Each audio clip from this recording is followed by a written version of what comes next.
आप महसूस कीजिए, गोली खाने के बाद भी जितनी मेरी उम्र नहीं, इससे ज़्यादा मुकदमे मेरे ऊपर है, फिर भी मैं इस संघर्ष को कर रहा हूँ। और मैं वहीं से औरैया गया अन्याय के खिलाफ लड़ने के लिए, और वहीं से मैं रामपुर मिलक गया। मेरे दोनों भाइयों को पढ़ा है।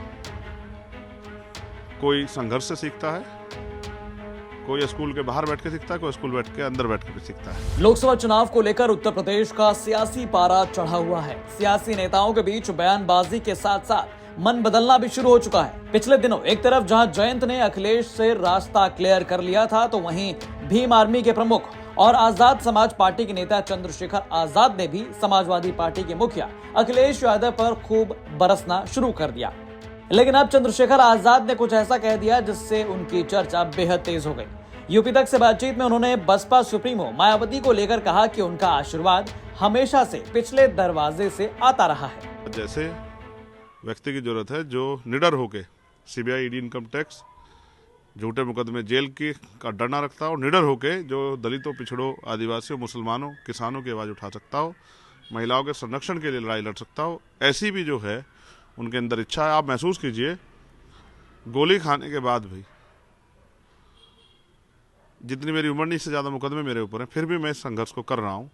और मैं वहीं से औरैया गया अन्याय के खिलाफ लड़ने के लिए, और वहीं से मैं रामपुर मिलक गया जब एक 17 साल के बच्चे को भारतीय जनता पार्टी की सरकार में पुलिस के नेताओं के इशारे पे पुलिस द्वारा गोली मारी गई।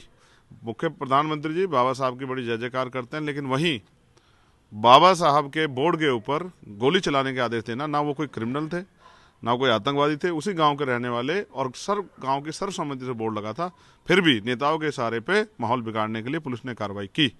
तो मैं आपको फिर ये कह रहा हूँ कि बहन जी का आशीर्वाद सदैव मुझे मिलता रहा। कोई संघर्ष से सीखता है, कोई स्कूल के बाहर बैठ के सीखता है, कोई स्कूल बैठ के अंदर बैठ के भी सीखता है। बाबा साहब अम्बेडकर स्कूल के बाहर बैठ के सीखे, उनको अंदर नहीं घुसने दिया, लेकिन उन्होंने बाहर बैठ के भी अपने आप को साबित किया। दरअसल यहाँ बात है नगीना लोकसभा सीट की। पिछले आंकड़ों को देखिए तो ये बहुजन समाज पार्टी का गढ़ माना जाता रहा है। वहीं दूसरी तरफ बीजेपी ने अपनी पहली लिस्ट में ओम कुमार को बहुजन समाज पार्टी का गढ़ माने जाने वाले नगीना लोकसभा सीट से मैदान में उतारा है।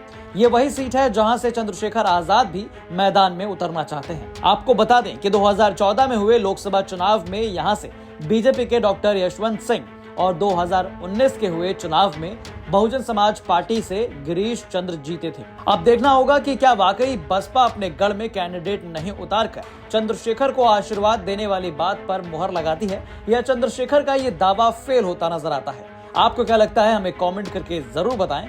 सहारनपुर से अनिल भारद्वाज के साथ ब्यूरो रिपोर्ट, यूपी तक।